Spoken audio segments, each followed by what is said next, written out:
Bienvenue à tous dans Graines d'Histoire. Classe de 5e. Le cours d'aujourd'hui va porter sur l'ordre seigneurial dans l'Occident chrétien du XIe au XVe siècle. Nous allons nous interroger sur la façon dont les seigneurs exercent leur domination sur les campagnes médiévales. En 843, lors du traité de Verdun, l'empire de Charlemagne est morcelé. Au Xe siècle, les héritiers de Charlemagne règnent sur des royaumes. Charles le Chauve et ses héritiers règnent sur la Francie occidentale, bientôt nommée uniquement la Francie. Au IXe siècle, de grandes invasions affaiblissent le pouvoir du roi car il ne parvient pas à défendre son territoire. Ce sont alors les comtes, en Normandie, en Flandre ou en Champagne, qui organisent la défense du territoire, renforçant ainsi leur autorité. Une autorité militaire, politique, puis économique, possédée normalement uniquement par le roi. Ainsi, à la fin du Xe siècle, les comtes les plus puissants sont nommés les ducs. Les ducs de Bretagne, de Normandie ou d'Aquitaine sont particulièrement puissants. Bien plus que le roi de France, qui ne règne directement, en tant que seigneur, que sur le domaine royal. Entre le Xe et le XVe siècle, la seigneurie est le cadre de vie principal dans l'Occident chrétien. Une seigneurie est un vaste territoire agricole possédé et dirigé par un seigneur. Il existe deux types de seigneurs. Tout d'abord les seigneurs laïcs, qui n'exercent aucun pouvoir religieux. Puis les seigneurs ecclésiastiques, ce sont soit des abbés, soit des évêques. Le territoire de la seigneurie est composé tout d'abord du domaine du maître, le plus souvent un château, d'une église et de terres agricoles. La réserve, tout d'abord, appartient au seigneur. Les produits agricoles récoltés par les paysans appartiennent donc au seigneur. Puis, il y a les tenures. Ce sont des terres louées par le seigneur aux paysans libres, les villains, en l'échange du paiement de redevances et de travaux obligatoires, les corvées.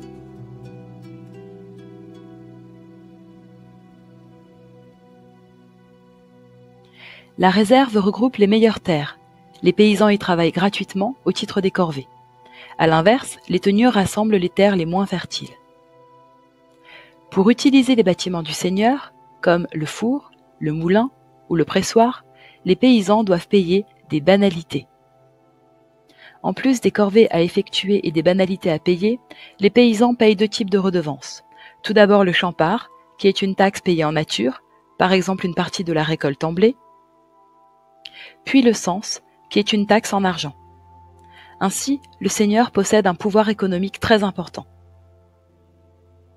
Il existe deux catégories de paysans.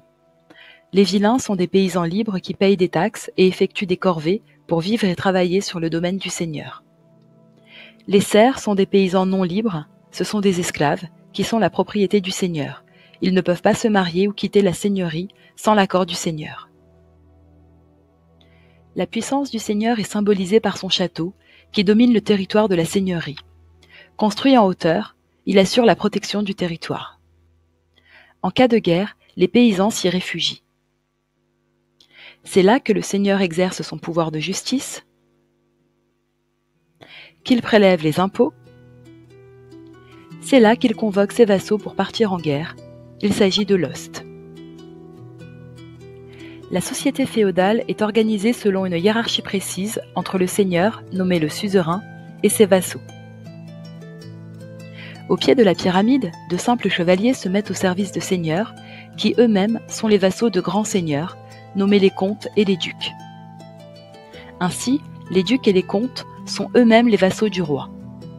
Seul le roi n'est le vassal de personne. Le roi exerce donc une influence indirecte sur les seigneurs châtelains, les seigneurs ecclésiastiques et les simples chevaliers, bien qu'il soit à la tête de la pyramide vassalique. Lors de la cérémonie de l'hommage, un chevalier se met au service d'un seigneur, son suzerain. Il devient alors son vassal. Le seigneur lui remet alors un fief, c'est-à-dire une terre ou une somme d'argent. En échange de ce fief, le vassal doit à son suzerain sa fidélité, une aide militaire et une aide financière. Par exemple, si le seigneur est capturé et qu'une rançon est exigée pour sa libération. La société féodale est une société guerrière.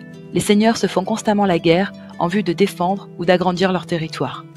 En effet, posséder un vaste territoire permet d'être un seigneur puissant et riche. Les seigneurs forment peu à peu un groupe à part entière, la noblesse, qui consacre la plus grande partie de son temps à combattre.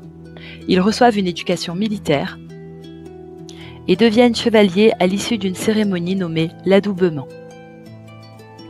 La communauté villageoise vivant sur la seigneurie est très encadrée par l'Église. Chaque seigneurie est composée d'un ou plusieurs villages. Chaque village constitue une paroisse qui est encadrée par l'Église.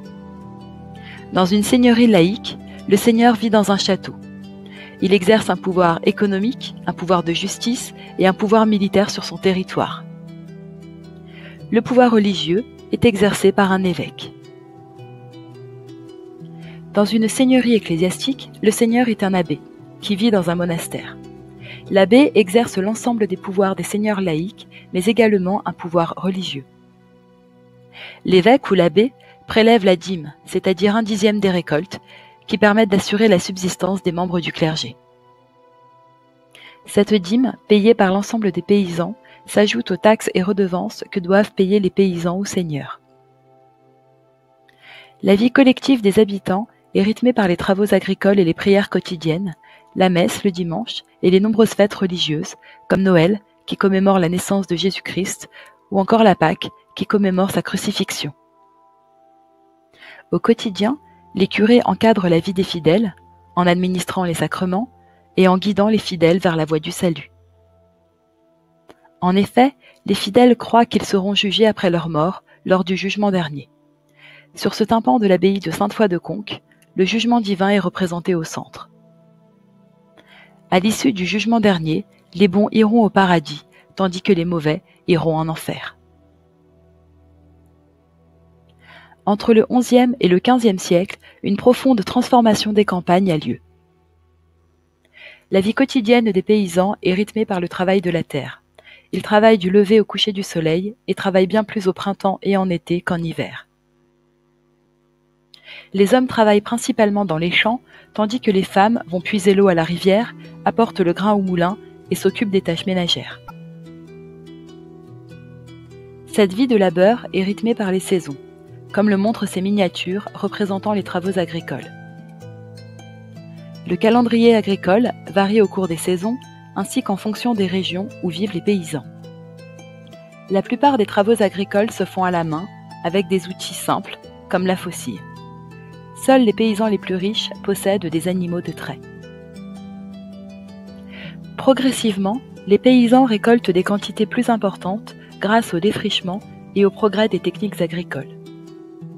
Ainsi, l'usage de la charrue à roues permet de retourner le sol, l'usage du collier d'épaule permet aux animaux de porter des charges plus lourdes. Les paysans ne disposent que de peu d'engrais, ce qui les oblige à laisser une partie de leur terre en jachère pour la laisser se reposer. L'usage de l'assolement triennal permet de diminuer la quantité des terres mises en jachère, et l'usage du moulin à eau et à vent permet de moudre le grain en plus grande quantité. À partir du XIe siècle, de nouveaux villages sont créés grâce au défrichement effectué par les paysans et encouragé par les seigneurs. Pour cela, les seigneurs accordent la liberté aux serfs et diminuent le poids des taxes et des corvées aux paysans. Ces nouveaux droits, parfois obtenus après une révolte, sont rédigés dans les chartes de franchise. Certains villages obtiennent des droits similaires, donnant naissance aux premières villes médiévales. Les habitants des villes sont progressivement dégagés de leurs obligations vis-à-vis du seigneur contre un serment de fidélité. Ce mouvement des communes aboutit au XVe siècle à la disparition du système de la féodalité, au bénéfice exclusif du roi.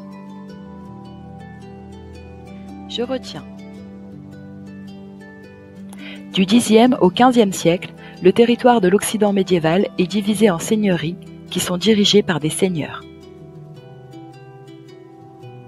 Il existe deux types de seigneuries, les seigneuries laïques et les seigneuries ecclésiastiques. Toute seigneurie est composée du domaine du seigneur, un château ou un monastère, de terres agricoles, la réserve et les tenures, d'un ou plusieurs villages, et de plusieurs bâtiments appartenant au seigneur. Tout seigneur possède un pouvoir économique grâce au prélèvement des redevances aux paysans et aux corvées qu'il exige d'eux, un pouvoir de justice et un pouvoir militaire. En plus de ces pouvoirs, les seigneurs ecclésiastiques possèdent un pouvoir religieux et ils prélèvent la dîme. La société féodale est divisée en 3 principaux ordres. Les paysans et les artisans représentent 80% de la population. Ils travaillent pour subvenir aux besoins de tous. Ce sont les laboratores. Le clergé est chargé de prier pour le salut des âmes de tous. Ce sont les oratores. Les évêques et les abbés sont les membres les plus puissants du clergé. Les seigneurs appartiennent à la noblesse. Ce sont les bellatores. Ils sont chargés d'assurer la protection de tous. Les ducs et les comtes sont les seigneurs les plus puissants. Enfin, le roi est à la tête de la société féodale. Les liens vassaliques organisent les relations entre le vassal et son suzerain au sein de la noblesse. Au début du Xe siècle, le pouvoir du roi est faible car il n'est le suzerain direct que des ducs et des comtes, mais il renforce progressivement son autorité jusqu'au XVe siècle. La vie des paysans est rythmée par les travaux agricoles. C'est une vie difficile en raison des disettes dont souffrent les paysans quand la récolte est insuffisante, et les redevances et les corvées dues aux seigneurs sont lourdes.